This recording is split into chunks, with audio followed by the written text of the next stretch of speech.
Hello everyone. In today's lecture we shall continue with the metabolism or biotransformation which we had started with in the last lecture. Uh, in the last lecture we have seen what metabolism or biotransformation is actually. It is a chemical alteration of the drug once it is absorbed, and we have also seen that metabolism may not be a mandatory step in the pharmacokinetics. It's one of the parameters of pharmacokinetics, consideration of the pharmacokinetics. So we have seen that metabolism may or may not take place, or even if it takes place, it may take place partial. Okay, and we have considered the purpose of biotransformation, that is activation, inactivation, or active metabolite from an active drug. Also, we have covered the types of reactions of metabolism, that is phase 1 and phase 2 reactions in detail. Now, in today's lecture, we shall consider the different metabolizing enzymes. Okay, and what are the consequences when these enzymes are inhibited or induced. Okay, now coming to the types of drug metabolizing enzymes. So basically there are two types of metabolizing enzymes which are involved in the metabolism of a particular drug. Now in the earlier lecture we have covered the different reactions, and over there we have seen that there are several types of enzymes which are catalyzing these reactions. So specific type of reaction will be catalyzed by a specific type of enzyme which is peculiar to that particular type of reaction. Okay, so all of these enzymes considered together, okay, all the metabolizing enzymes when they are considered together, basically they can be divided into two types, that is the microsomal enzymes and the non-microsomal enzymes. Now coming to the first type, that is the microsomal enzymes. Okay, now let us consider what these microsomal enzymes and how they differ from the non-microsomal enzymes. Okay, first of all, the location is different for both the types of enzymes. Okay, now here in case of microsomal enzymes, these are located in the smooth endoplasmic reticulum, mainly in most of the metabolizing enzymes like liver, kidney, intestines, and the lungs. Considering the examples of microsomal enzymes, these include monooxygenases, which are involved in the oxidation reaction. Of course, cytochrome P450 enzymes, which are involved in the oxidation as well as the reduction reactions.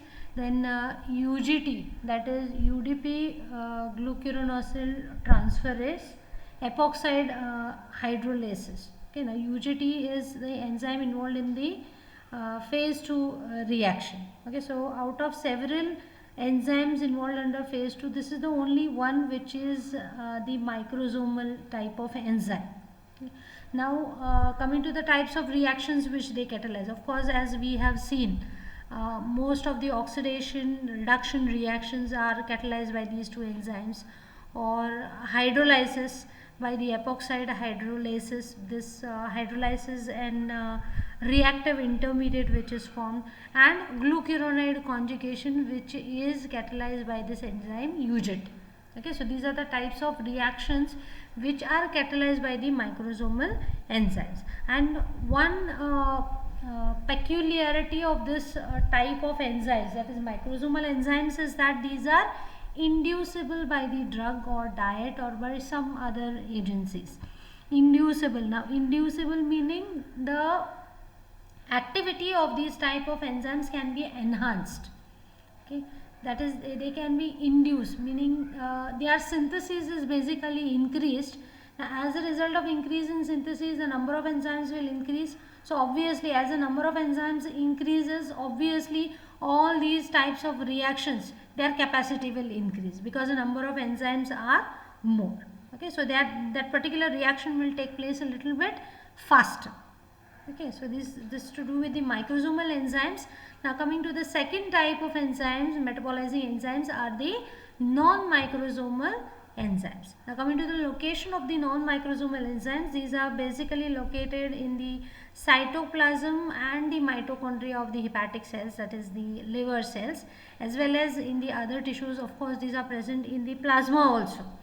Now examples of non-microsomal enzymes include flavoprotein oxidases, esterases, amidases, and most of the conjugases. That is the enzymes involved in the conjugation reaction, that is phase 2 reactions. Okay. Now the types of reactions which are catalyzed by these type of enzymes include oxidations and reductions.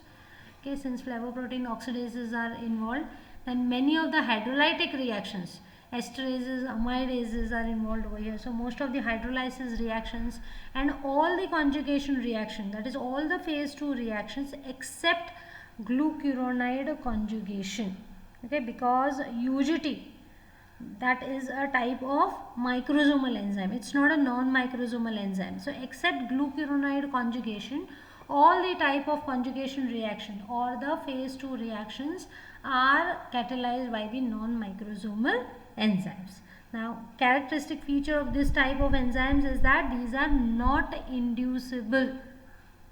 Okay, in case of microsomal enzymes we have seen that they are inducible, their activity can be increased or enhanced, but that is not the case with non-microsomal enzymes.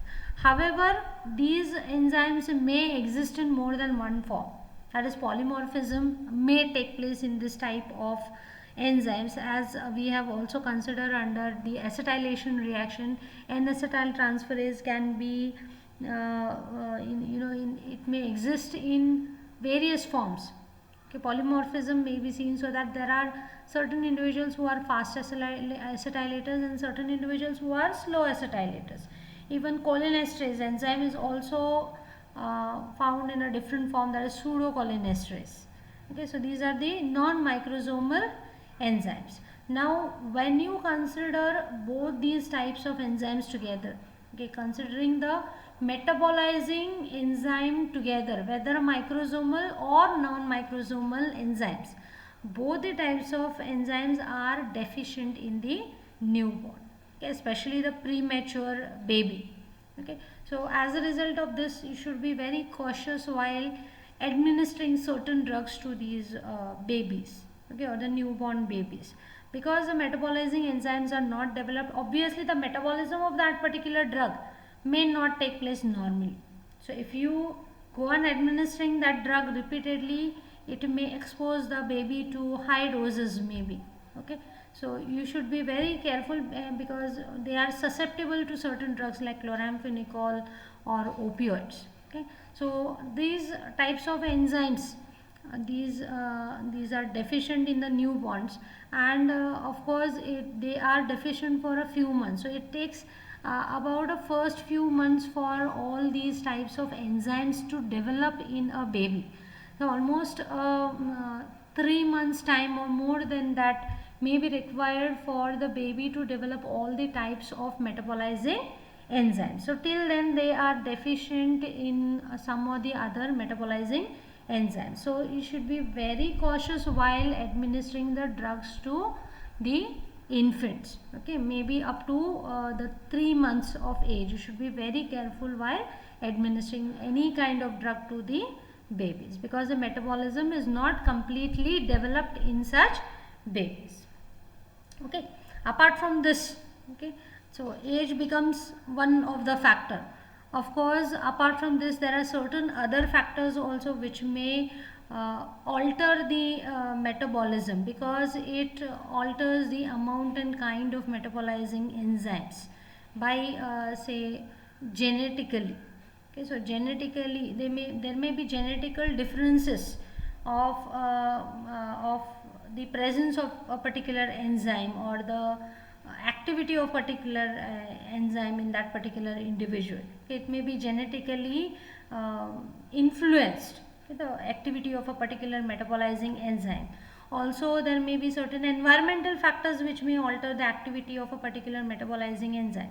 So these are two more factors which can govern the metabolism indirectly, because it affects the function of a particular enzyme. Okay, So as per this, there may be marked interspecies or inter-individual differences uh, in metabolism in say different species when you compare one species with another species, or maybe if you consider one person from another person, there may be huge differences in the metabolism, okay, or the rate of metabolism in different individuals or different species. Say for example cats, these are deficient in UGTs. Okay, so glucuronide conjugation, it is deficient in cats. In case of dogs, these are deficient in NAT, that is N-acetyl transferase. So acetylation will not take place effectively in dogs. So likewise, there are differences, interspecies differences, and even inter-individual differences also. Up to 6-fold difference may be seen in the metabolism, rate of metabolism of a particular drug from person to person, because of the variations in the metabolizing enzyme. So as a result of this variation in the metabolizing enzyme, obviously there may be differences in the drug response. There may be individual variations in the drug response. The drug may not produce the same amount of response in all the individuals. Okay? So this is one of the factors which can affect the response of a particular drug. In certain individuals, the metabolism of a drug may take place faster. In certain individuals, the metabolism may take place slower. So obviously the response which is produced, that will also be altered, because that depends upon the availability of your drug in the intact form. So if your drug is inactivated and if it is getting metabolized at a faster rate, obviously it will decrease its action, right? Okay, so inter-individual differences in the responses are also seen because of alterations or variations in the metabolism, because of variations in the metabolizing enzymes. Okay, now apart from this, apart from whatever reactions we have considered earlier, there is one more type of reaction which is responsible for metabolism, rather inactivation of certain drugs, that is Hofmann elimination. Obviously this is a rearrangement reaction. So certain drugs in body fluids, it may spontaneously undergo molecular rearrangement. So here simply rearrangement is responsible for the metabolism, chemical alteration of the drug. Here enzyme is not involved. Okay, no enzyme is required for metabolism of such kind of drugs which are metabolized by this reaction. Example of drug includes etracurium. So it gets metabolized by Hofmann elimination. Now let us consider what happens when this microsomal enzymes, these can be inhibited or induced. So let us see what happens exactly when they are inhibited and what exactly happens when they are induced. So induction or inhibition, it is significant with microsomal enzymes. We have seen that non-microsomal enzymes, these are not inducible, only their properties will be variable, or their activity will be variable depending upon the polymorphism. As such, when you administer one more drug, the non-microsomal enzymes, they cannot be induced or inhibited. Okay, so there are less chances of interactions over there. But in case of microsomal enzymes, their activity can be inhibited, or these enzymes can be inhibited. So in other words, this can be called as inhibition of drug metabolism or microsomal enzyme inhibition. So let us see what exactly this microsomal enzyme inhibition is and what are the consequences of microsomal enzyme inhibition. Okay, so here in this particular case, what happens is, when we consider one particular drug, it is metabolized by one or the other enzyme, and if you administer a second drug along with it which can inhibit the metabolism of that particular drug by inhibiting the enzyme, obviously it will alter the action of the parent drug, okay, or the drug A. Okay, so this will be more clearer when we consider it diagrammatically. So say for example, if you are administering a drug A to a particular person, which is metabolized into a metabolite in the presence of enzyme CYP2D6. Okay, so this is the metabolizing enzyme. So this is just an example which we have considered. For one particular drug, it is metabolized in the presence of CYP2D6. Now supposing if you administer one more drug, that is a second drug, drug B, which can inhibit this particular enzyme CYP2D6. So what will happen? Because this drug B can inhibit this enzyme CYP2D6, which is involved in metabolism of drug A, what will happen? The metabolism of drug A will get inhibited.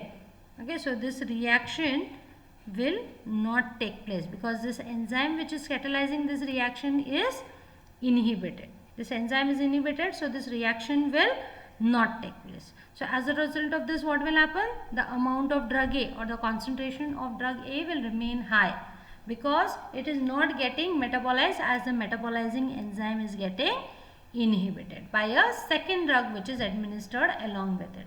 So this is a type of interaction which can take place when two drugs are administered together. At the same time, now though this drug B is inhibiting this enzyme CYP2D6, this may be metabolized by some other drug, some other metabolizing enzyme. Okay, now in this case, this drug B is inhibiting one CYP enzyme, but it is metabolized by some other CYP enzyme. That's what is quoted over here. Okay, quinidine, it is metabolized mainly by this. In this case, it is quinidine. Quinidine is metabolized by CYP3A4, but it inhibits the enzyme CYP2D6. So quinidine, it can inhibit the metabolism of drugs which involve this enzyme CYP2D6. As a result of this, quinidine can increase the concentration of this drug A which is administered along with it. So what will happen? Since the amount of drug is remaining high, and if you give the second dose, what will happen? Obviously this concentration will be increased. So since the metabolism is inhibited, the concentration of your free drug will go on increasing in your plasma, and obviously it will start precipitating the toxic effects, because any drug is safe within certain limits. If you cross that particular plasma levels, obviously the drug will start precipitating the toxicity. So it will start precipitating the toxicity of this particular drug. Okay, but in most of the cases these interactions may not be significant because the metabolism may take place by non-saturation kinetics. That is, if this enzyme is available in excess, though this drug B is inhibiting this enzyme CYP2D6, enough amount of enzyme, if it is present to metabolize this drug A, then there won't be any interaction. There won't be any increase in the concentration of drug A. Okay, so there are very few significant interactions which can take place. Okay, now clinically significant inhibition of drug metabolism occurs only if the drug having affinity for the same isoenzyme. Okay, especially if they are metabolized by saturation kinetics. That is, if the limited number of enzymes are available, if that enzyme which is involved in metabolism, if it is less in number, or if the kinetics of that reaction, it changes from first order to zero order. So in that case, if it is capacity limited metabolism, then it can result in clinically significant inhibition, and concentration of the drug may increase such high that it will start precipitating the toxicity. The toxicity of this drug will start precipitating, okay, whose metabolism is inhibited. That drug's toxicity will be enhanced, or it will be precipitated. Okay, so obviously this inhibition of drug metabolism, it occurs in a dose related manner. Okay, and it will start precipitating the toxicity of the drug whose metabolism is inhibited. So as you go on increasing the amount of this drug B, it will go on inhibiting this particular enzyme, and it will start precipitating the toxicity of this particular drug whose metabolism is getting inhibited. Okay, now since this enzyme inhibition, it occurs directly, so this drug B is directly inhibiting the enzyme. So inhibition may take place very quickly. Okay, within a few hours the enzyme inhibition will take place, as compared to induction takes a little bit time for it to institute. Okay, whereas in case of inhibition, directly your drug B is getting bind to that enzyme and it is inhibiting the enzyme, so it will take place very quickly or very fast within a few hours as compared to induction. Okay, now there are certain cases of metabolism which are dependent upon the hepatic blood flow. Okay, certain drugs are they have a very high hepatic extraction, and that's dependent upon the liver blood flow. Okay, so the more the amount of blood flowing to the liver, faster will be the metabolism of that particular drug. So in any case, if this blood flowing to the liver, if it is reduced, obviously the metabolism of that drug also will get inhibited. Okay, so here the inhibition is because of inhibition of or decrease in the hepatic blood flow. Say for example, propranolol, it reduces the rate of lidocaine metabolism. How it is reducing the metabolism? In the earlier case, we have considered that a second drug is inhibiting the metabolizing enzyme. But in this case, the metabolizing enzyme is not getting inhibited. But what is getting decreased? The blood flowing to your liver is getting decreased. Propranolol is decreasing the hepatic blood flow. This lidocaine metabolism is dependent upon the hepatic blood flow. More the hepatic blood flow, more will be the metabolism of lidocaine. So propranolol can inhibit the metabolism of lidocaine by decreasing the hepatic blood flow. It is not inhibiting the enzyme over here. There are certain other examples also of the drugs which can whose metabolism is limited by the hepatic blood flow. These include morphine, propranolol, then verapamil and imipramine. Okay. Then the examples of the drugs which can inhibit the drug metabolizing enzyme on the other hand. So these include allopurinol, omeprazole, erythromycin, chloramphenicol, isoniazid, MAO inhibitors, then cimetidine. So these are some of the examples which actually inhibit the metabolism of certain other drugs by inhibiting the enzyme, whereas in this case the metabolism is inhibited by decreasing the hepatic blood flow. Now this is to do with the inhibition of the metabolism. Now let us consider the second counterpart, that is the induction of drug metabolism, or simply we can call it as microsomal enzyme induction. So let us see what happens when the enzyme induction will take place.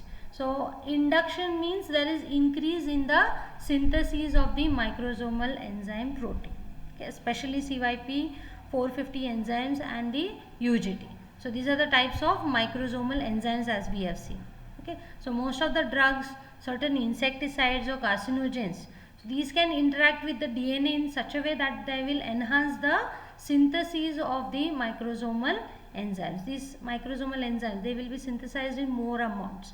So more and more enzymes will be synthesized. So obviously the reactions which are catalyzed by these enzymes, obviously their capacity will be enhanced. So their rate will be enhanced. Okay, so as a result of this, the rate of metabolism of inducing drug itself, okay, sometimes a drug induces its own metabolism, that is known as autoinduction, and or it can also induce the metabolism of the other drug.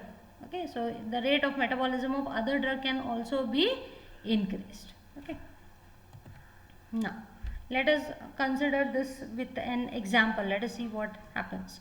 Now supposing if this drug A is metabolites to a metabolite in presence of this enzyme CYP2D6. Now supposing if you administer a drug B which is inducing this particular enzyme. Okay, so this drug B is increasing the synthesis of CYP2D6. So what will happen? The amount of enzyme will be enhanced. That is, more and more amount of the enzyme will be available. So as a result of this, what will happen? This reaction, it will take place at a faster rate. Okay, so as a result of this, what will happen? Obviously, since this reaction is taking place at a faster rate, drug A's metabolism will be increased.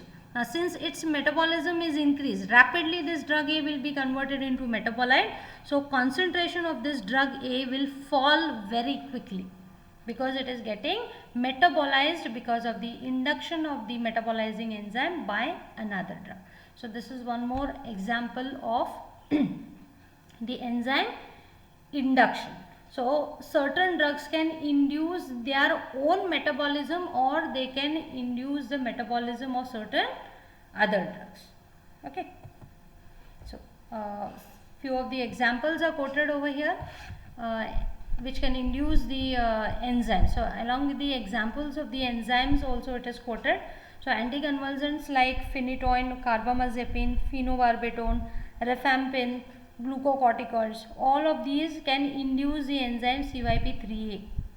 Okay, CYP3A, 4, 3A, 5, we have seen that that's the most important metabolizing enzyme, right, which metabolize the 50% of the drugs. Okay, apart from this, phenobarbital, this one can also induce CYP2B1. Rifampin also induces CYP2D6. Isoniazid and chronic alcohol consumption, these can induce CYP3E1. Okay, apart from that, polycyclic hydrocarbons like 3-methyl colanthrin or benzopyrene, which are present in cigarette smoke or charcoal broiled meat, and even industrial pollutants. These are industrial pollutants. So these can induce CYP1A isoenzymes. Apart from this, other enzyme inducers include chloral hydrate, phenylbutazone, griseofulvin or DDT. So these are various examples of drugs or other pollutants which can induce certain microsomal enzymes. Now, since different CYP isoenzymes may be involved in metabolism of different drugs, that's what we have seen. Okay, either more than one enzyme may be involved in the metabolism of one drug, or maybe different isoenzymes may be involved in metabolism of different drugs. So it's not necessary that every inducer increases the biotransformation of certain drugs. Okay, it's not necessary that interaction will take place. Okay, however, if you consider phenobarbital, this is the inducer of CYP3A and CYP2D6. Okay, so these two enzymes, as we have seen, that these metabolize most of the drugs. Okay, so they carry out the metabolism of most of the drugs. So phenobarbital can affect the metabolism of a large number of drugs. Okay, it can induce or enhance the metabolism of a number of drugs which involve these two enzymes. On the other hand, induction by polycyclic hydrocarbons, this is limited to a very few drugs like theophylline or phenacetin. That's because this polycyclic hydrocarbons, these can induce the enzyme CYP1A. So this enzyme is involved in the metabolism of very few drugs. So there are no chances of much of the significant interactions in this particular case. Now if you consider induction, this involves the microsomal enzymes in the liver as well as other organs. So here the rate of metabolism can be enhanced to around about 2 to 4 folds. So induction will enhance the number of enzymes in such a way that it can increase the rate of metabolism by around about 2 to, it may be double or maybe even 4 times increase in the metabolism of that particular rate of metabolism of that particular drug. Okay. Now induction, if you consider, it takes around about 4 to 14 days to reach its peak. In case of inhibition of an enzyme, we have seen that within a few hours inhibition of that enzyme will take place. But in case of induction, it takes around about 4 to 14 days to reach its peak, that is its maximum. Okay, so why this happens is because what is induction? How induction of an enzyme takes place? By increasing the synthesis. Okay, so it acts as a DNA level and it will increase the synthesis of the enzyme, which is protein. Okay, so as a result of this, the synthesis of that enzyme will take a little bit time, right? So it takes a little bit time for induction to reach its maximum level. Okay, so it will be maintained till the inducing agent is present.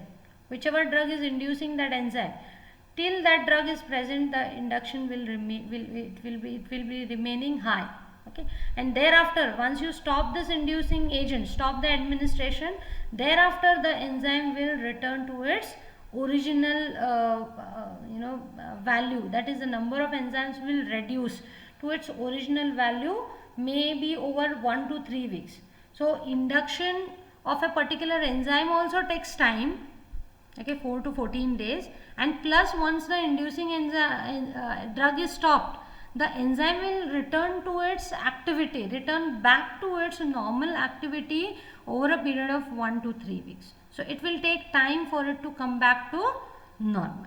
Okay, so this is to do with the enzyme induction. Now let us see what are the different consequences of microsomal enzyme induction. What will happen as a result of microsomal enzyme induction?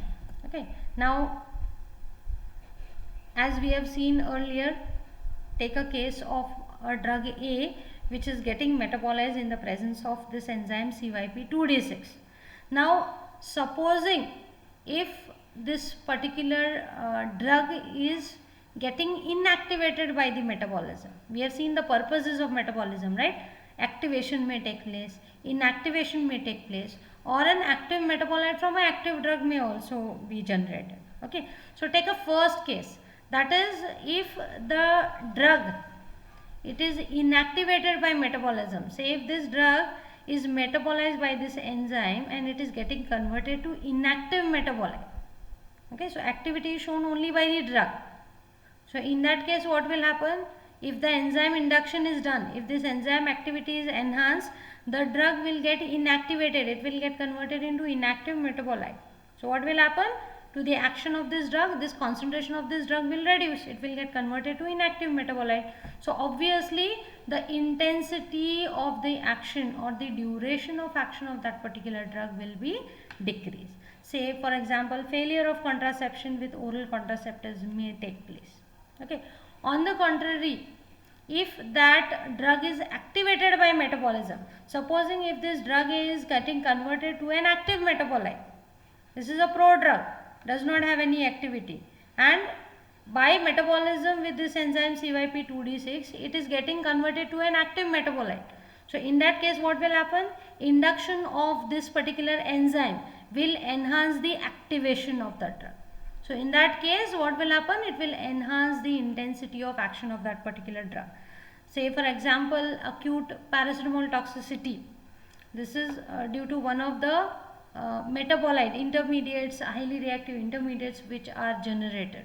Okay, so enzyme inducers, if they are given, if the drug which enhance the metabolism of paracetamol is given, so more and more intermediates are formed, intermediate metabolites are formed.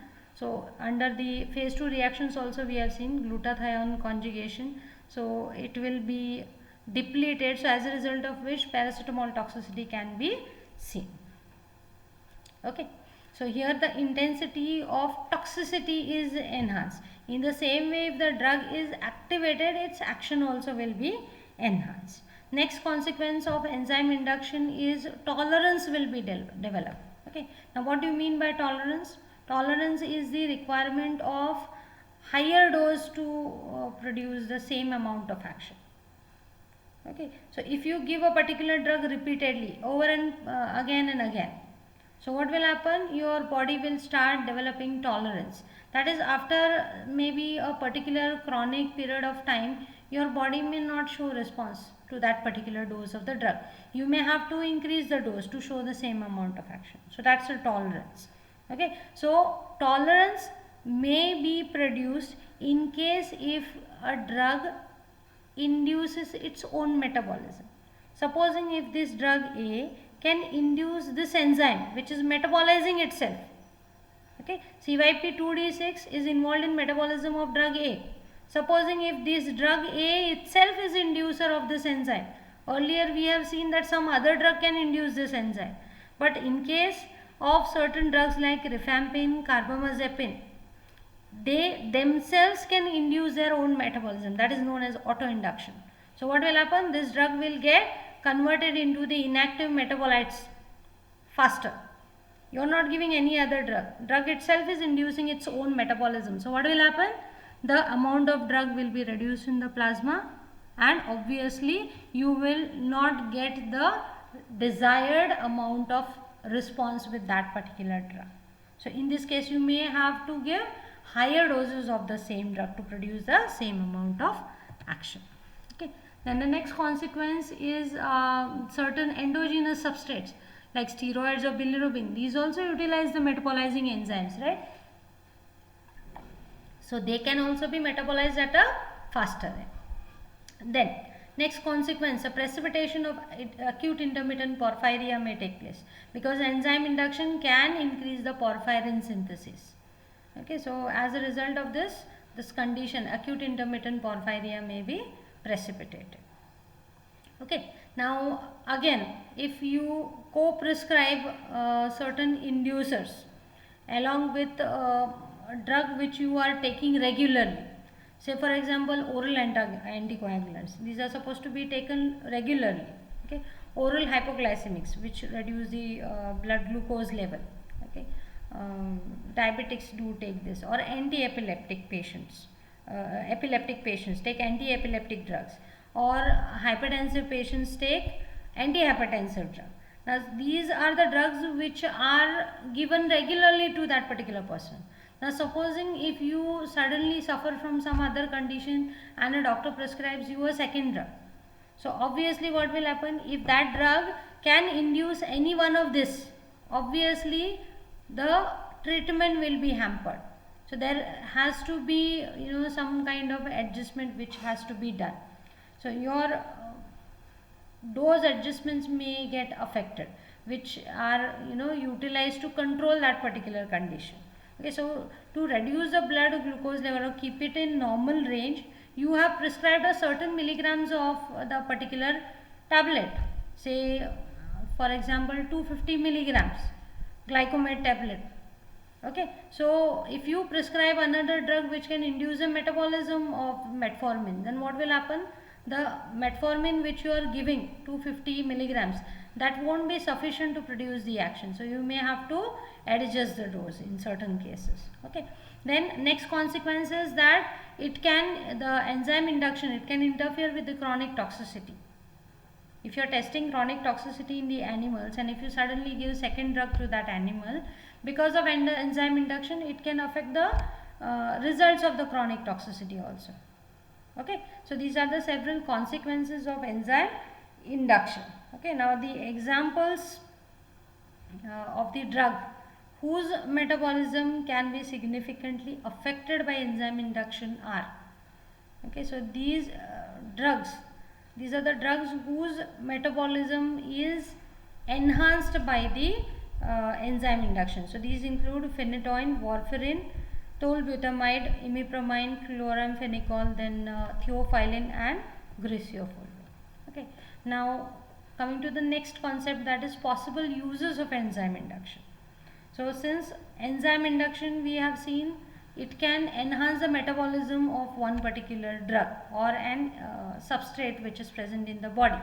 Okay, so this particular enzyme induction can be made use of in certain therapeutic conditions. Say for example in case of congenital non-hemolytic jaundice. Okay, this is mainly due to the deficiency of this particular process, that is glucuronidation of the bilirubin does not take place. That's why this type of jaundice may be precipitated. So in this case phenobarbital can be given. So phenobarbital, it will enhance this particular conjugation reaction and it will enhance the clearing of this bilirubin. So it will hasten the clearance of the jaundice. So it can be used therapeutically. Next is in case of Cushing syndrome. Okay, cortisol levels are high in this case. So here phenytoin may reduce the manifestations. Now how it is doing? It is enhancing the degradation of the adrenal steroids. We have seen that certain steroids also utilize certain metabolizing process. So phenytoin will enhance the metabolism of adrenal steroids. So since these adrenal steroids are in excess in this particular condition, so by metabolizing these adrenal steroids, obviously phenytoin will help in curing this particular condition or controlling this particular condition. Then chronic poisoning. Supposing if poisoning has taken place with a particular drug, okay, so if you give an enzyme inducer which can induce the enzyme involved in metabolism of that particular drug which is responsible for poisoning, obviously its faster metabolism will help in clearing that particular drug which has accumulated, which acts as a poison. Then next use could be liver disease. Now supposing if the person is suffering from severe liver disease, what will happen to the metabolism? We have seen that liver is the major metabolizing enzyme. So if your liver is damaged, what will happen to the metabolizing processes? Obviously they will get affected. So in that case, to maintain the appropriate rate of metabolism, enzyme induction can be very helpful. Otherwise, if you give certain drugs in patients who are suffering from liver disease, toxicity may be precipitated because the drug is not metabolized appropriately. Okay. Then another concept is first pass metabolism or the pre-systemic metabolism. Okay. So this also we have considered earlier in the earlier lectures in the kinetics. So this refers to the metabolism of the drug before it reaches the systemic circulation. So during its passage from the site of absorption into the systemic circulation, the drug may get metabolized before it reaches the systemic circulation. Maybe in the intestine itself, so such metabolizing enzymes may be present in the intestinal walls, or portal vein may take your drug directly to the liver. Rather than taking it to the systemic circulation, it will take it to the metabolizing organ. So the drug will get metabolized before it reaches the systemic circulation. Okay. Even this pre-systemic metabolism in the gut and liver, that is your intestine and liver, this can be avoided by administering the drug by some other routes. And the route of administration, we have seen that certain routes can bypass the metabolism. Okay, so if you administer the drug by sublingual route or transdermal route or parenteral routes, obviously it will not take the drug to metabolizing organs. So it will directly reach into your systemic circulation. So here there are no chances of pre-systemic metabolism or first pass metabolism. Okay, even apart from these organs, pre-systemic metabolism also can take place in the skin and the lungs also.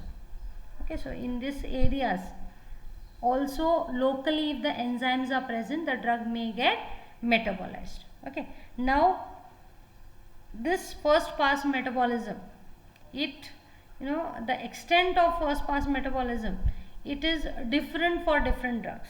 So it is not same for all the drugs. Okay, you cannot make a generalization.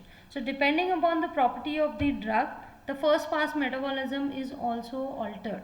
It may be different for different types of drugs, and it is a very important determinant of oral bioavailability. Okay, we have seen over there also that the drugs which are having high first pass metabolism, they have low oral bioavailability. So depending upon all these considerations, there are certain attributes of drugs with high first pass metabolism. Okay, so those drugs which undergo first pass metabolism, that is, they get extensively metabolized before they reach into systemic circulation. So what are the consequences? What can happen? Okay, so first of all, the oral dose is considerably higher as compared to sublingual or parenteral dose. Obviously it will be higher. So to produce a particular amount of action, you will obviously require to administer higher doses, because you have to consider this first pass metabolism. You have to consider the drug which is getting metabolized, right? So to attain a particular plasma levels, you have to administer higher dose. Then there is marked individual variations in the oral dose. So this first pass metabolism, it is not same in case of all the individuals. Different drug have different first pass metabolism. At the same time, there are inter-individual variations. So first pass metabolism, it may not be happening to a same extent in all the individuals. So because of these inter-individual differences, the oral dose may also be variable. Okay.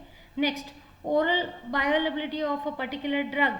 It is increased in case if the patient is suffering from severe liver disease, because liver is the main organ where this pre-systemic metabolism may take place. So if the patient's liver is damaged, obviously first pass metabolism will not take place effectively. So oral bioavailability of that drug will be enhanced in such individuals. Then next consequence is that oral bioavailability of the drug is increased if another drug is given along with it, which can compete it for that first pass metabolism. If the two drugs are given together which undergo the same process of first pass metabolism, so obviously they will compete with each other, okay, when they are administered together. So such example include chlorpromazine and propranolol. So they when they are administered together, both of them follow the same type of first pass metabolism. So there will be competition between the two for that first pass metabolism. Okay, so this finishes the metabolism or the biotransformation. Important questions pertaining to this particular concept is the definition of metabolism or biotransformation. What is metabolism or what is biotransformation?